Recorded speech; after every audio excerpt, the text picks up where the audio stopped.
Hey everyone, and welcome back. Today we're diving into something pretty wild. Sounds fun. Physical AI. Oh, wow. We've all heard about AI writing poems or composing music or even, you know, beating grandmasters at chess. Right. But now AI is breaking free from the digital world, Mm-hmm. and it's started to transform physical spaces. Interesting. And we're going to focus on warehouses for this deep dive. Makes sense. I mean, warehouses are already pretty complex places, right? You've got like constantly shifting demands and like a ton of moving parts. Exact. It's almost impossible to predict, like, exactly how things are going to play out. Yeah, and I was reading this article Oh, yeah. about this partnership between Nvidia, Accenture, and KI. Big names. Yeah. Huge players in their fields. And they're all coming together to basically create these warehouses that can, like, practically think for themselves using physical AI. I remember reading about that. The CEO of KION, Rob Smith, Yeah. he was saying something like, and I'm paraphrasing here, but something like, the biggest challenge in a warehouse is just knowing what the best next move is at any given time. Right.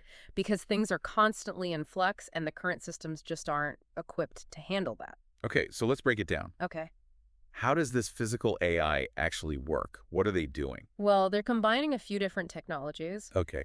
KION, being the leader in warehouse automation, is creating a digital twin of the warehouse using their software. A digital twin. Yeah, you can think of it like a virtual replica of the warehouse. Okay. But it's not just like a static model. It actually captures all the real-time data and the intricate details of what's happening. So it's like a living, breathing copy of the warehouse. Exactly. And that's where Nvidia comes in with their Omniverse platform. Okay. It's this platform for operating and building these digital twins, Ah. but they're adding the power of AI simulation. Oh, I see where this is going. Yeah. So you've got this virtual warehouse, and it's constantly being updated with real-world data. Yeah. And then AI steps in to figure out how to optimize everything. Exactly. And the real star of the show is NVIDIA's Cosmos AI model.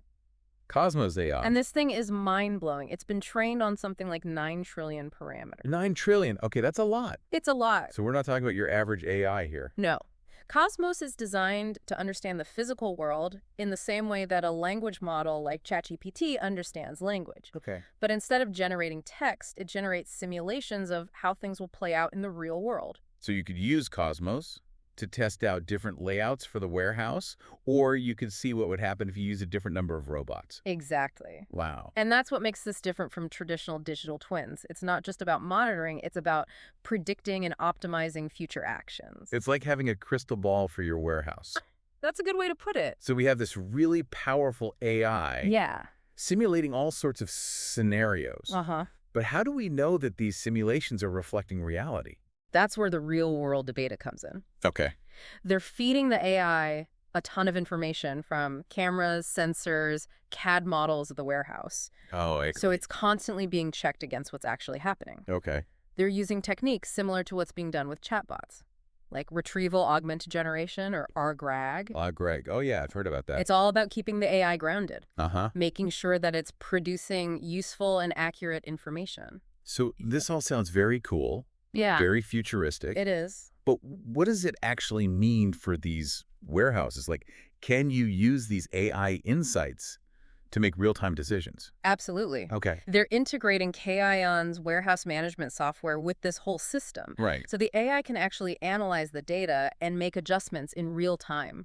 Wow. Like Yeah. imagine it's Black Friday and there's a sudden surge in orders. Okay. The AI can instantly reoptimize things like routes, task assignments, all of that To keep up with the to demand. handle that increased demand. That's amazing. So it's Yeah. like having this AI manager that never sleeps and can make split-second decisions. Right. And then when things calm down, it can readjust everything to maximize efficiency for the new conditions. So it's all about adapting. Yeah, adapting to the warehouse environment. We've talked about efficiency, but this feels so much bigger. It is. I mean, Accenture is involved here, and they're not just known for, like, tweaking operational stuff. Yeah, you're right. Accenture's CEO, Julie Sweet, Yeah. she talked about some pretty big impacts this could have.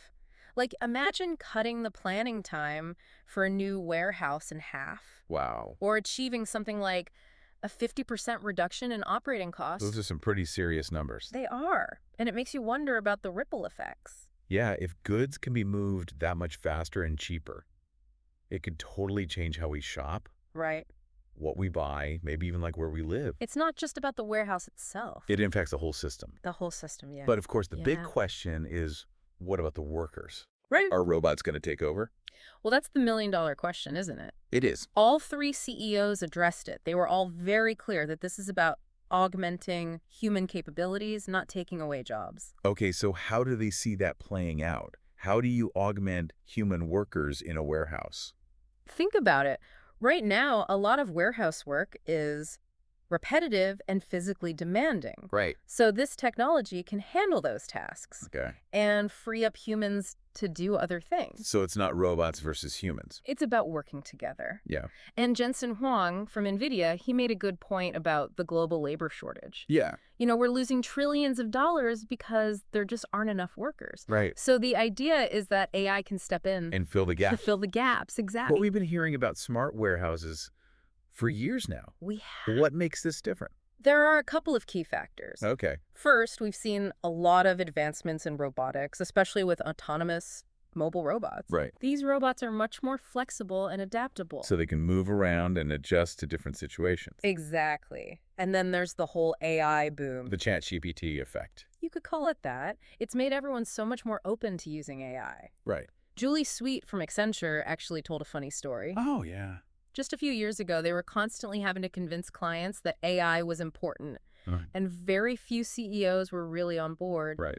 But now, after all the buzz about generative AI, everyone wants to know how they can use it. It's like we've hit this tipping point. We have. The technology's mature, the mindset's there. Yeah, but it's still a huge investment for companies, right? Yeah, that's what I was thinking. It's a bit of a chicken and egg problem. And that's where those digital twins come in. Okay. It allows them to try it out before committing any real-world resources. So they can build that virtual replica, Yeah. experiment, see what happens. See the potential ROI without actually changing anything. That takes away a lot of the risk. It does. This is really exciting stuff. It is. But we're still in the early stages. Yeah, Rob Smith from KION mentioned less than 20% of warehouses have any significant automation today.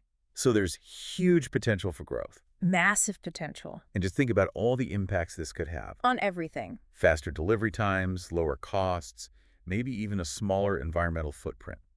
It's pretty amazing when you think about it. And if physical AI can do all this for warehouses, Yeah. what else can it do? Construction, healthcare, manufacturing, the possibilities are endless.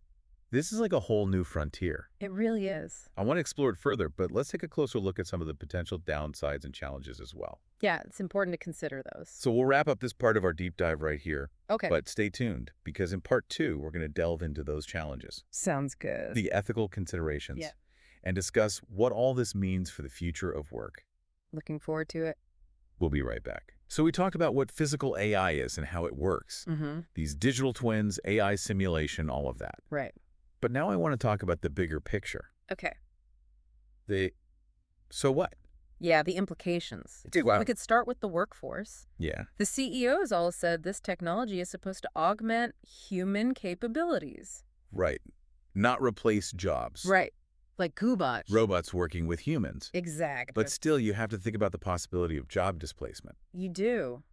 Especially for those in roles that are very task-based or repetitive. It's a complex issue. Yeah, and it's something that policymakers and industry leaders are going to have to address. It makes me think about the skills gap. Yeah. If we need people who can work with robots and AI, Uh-huh. are we preparing them for that? And it's not just technical skills. Right. It's critical thinking, problem solving. The adaptability. All of those are going to be even more important. And what about the ethical considerations? Oh, yeah. Like if AI is allocating tasks, how do we make sure that's fair? We have to make sure these systems are designed ethically. Right. Without bias. And what about security? Oh, yeah, that's a big one. Someone could hack into a warehouse's AI. Right. And disrupt everything. Chaos. These systems have to be very secure. So there are some definite challenges. Definitely. But let's step back for a second. Okay. What could the long-term impact of this be? Well, one thing that I find interesting is the potential impact on urban planning. How so?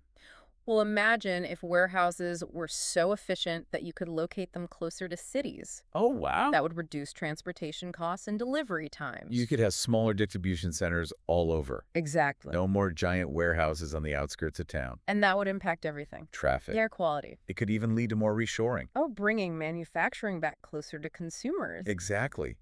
If costs go down, it might be more appealing to produce goods closer to where they're sold. It could shift the entire balance of global trade. And what about the impact on us? On consumers. Yeah. It's an interesting question. If everything is faster and more efficient, will we just become more impatient, It's possible, demanding instant gratification? but it could also free us from some of the boring parts of life. So we'd have more time for the things that matter. Right. It's a double-edged sword. It is. It all depends on how we use it. It's a tool, Yeah. And like any tool can be used for good or bad. which is why it's so important to talk about these things. We have to think critically About the implication. and make sure we're shaping this technology in a way that aligns with our values. And that brings me to the role of regulation. Uh-huh. This technology is going to raise a lot of questions It is. about worker safety, data privacy, Bias. all of that, We're going to need new rules. to govern this new frontier. We need to find that balance between innovation and protecting everyone. It's like the early days of the internet. Oh, yeah. So much excitement. Huh. But it took a while for the regulations to catch up. Right. And we're still dealing with the consequences of that. We can learn from those mistakes. Yeah. We have to be proactive. Not reactive. And it's not just about governments. Right. Companies have a responsibility here too. To think about the ethics. Yeah, Not just the profit. it's about corporate social responsibility. It's easy to get overwhelmed with all of this. It is. But we have to remember the potential here. To solve problems. To make life better. For everyone. To build a more sustainable future.